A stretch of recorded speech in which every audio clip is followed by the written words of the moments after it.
I first came across Rajiv through his article on Sulekha. So Rajiv was writing on Sulekha, and this is a time when we were, as Indian Americans, as Hindu Americans, we were quite unaware of the issues that Rajiv had started raising. I had only faint idea of, how academia is biased against Hinduism and other things. But once he started to raise awareness, we started to look into those things. So I remember I'd looked into the Encarta encyclopedia that my daughter was using in school. And I checked up the article on Hinduism, and I found it was completely full of biases. And so I ended up writing comparative study of how Encarta was treating Hinduism versus other religions. And then I contacted Rajiv and I sent that to him. And I said, hey, I wrote this. And he was very happy with this. And he says, we have to get Sulekha to publish it. So he introduced me to the editor of Sulekha. And this is how the piece on Encarta that created a lot of influence later came to be.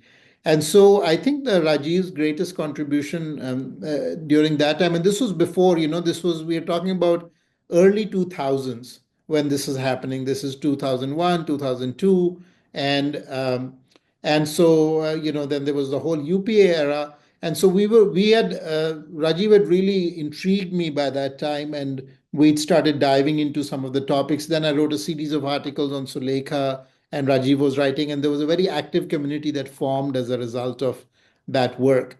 And then there was Professor Balagangadhara in Belgium, and we worked together, and then he became part of this religion in South Asia stream in American Academy of Religions.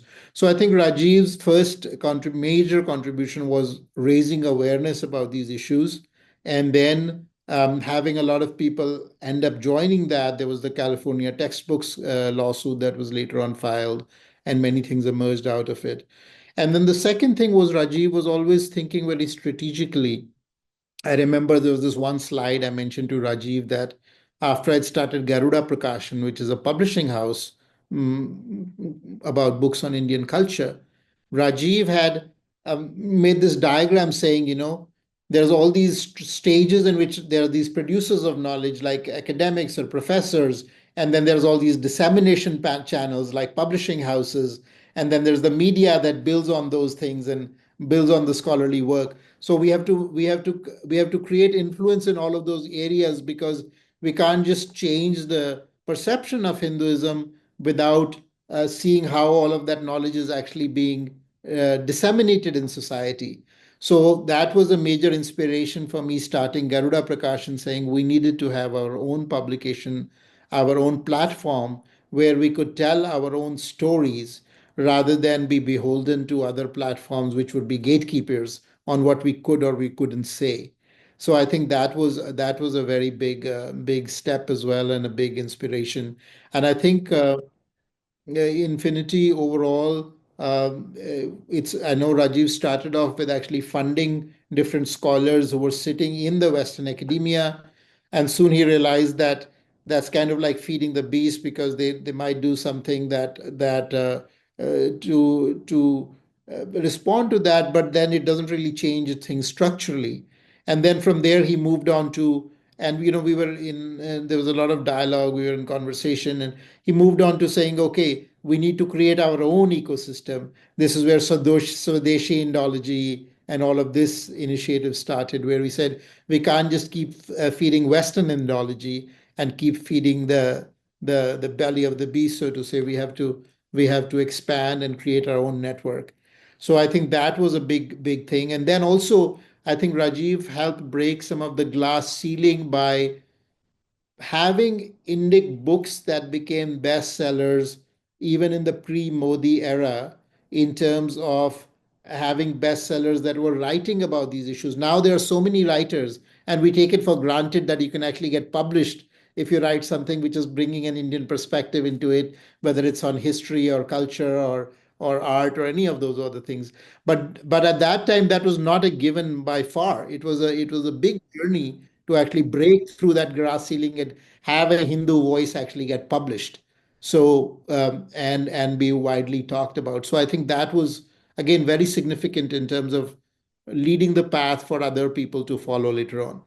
Well, I think definitely all of those things even played a part in the Modi wave. At least certainly for some level of intelligentsia, maybe not in a broad-based way, but certainly people who were writing and talking about these things. I remember, Rajiv Srinivasan was writing in Rediff, and there were so many other people who were starting to. I mean, we have to remember this time when we are talking about the early 2000s all of the way up, you literally could not get published. You could not get published as an article in Rediff, for instance. You would not get published as an article in any mainstream newspaper that would bring about the Hindu point of view. And so it was something where the raising of consciousness, the raising of the fact that there is something significant in the Hindu tradition, that this is something that we can be proud of. That's something we don't have to just hide. I think this played a role in much before Modi came in raising the consciousness, and that raising of the consciousness helped build the ecosystem that, in a way, brought Modi also into power. Well, definitely, I think being different is a seminal work. I think that's very important work. And then later on, um, he wrote this book, Academic Hindu Phobia. We also published a Garuda book with him and his team around the sort of 10 heads of Ravana, where we are critiquing 10 different Hindu phobic scholars. So there's quite a bit, but I think being different is definitely a good starting point. I think we really have to get into, and in fact, Rajiv has written about this himself in terms of the frontiers, but we really have to get into data and artificial intelligence. I think the next generation of our children is not even going to learn through professors. They're going to learn through Chat GPT and AI and so many different AIs that are out there.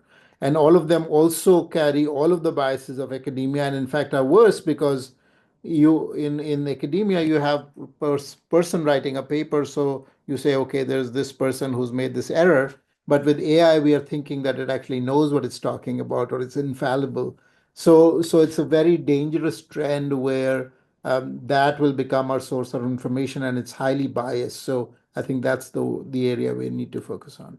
I think we've come a long way in raising awareness, and we have to keep calibrating our impact in terms of how do we actually make sure that all the work makes a difference on the ground in terms of our representations.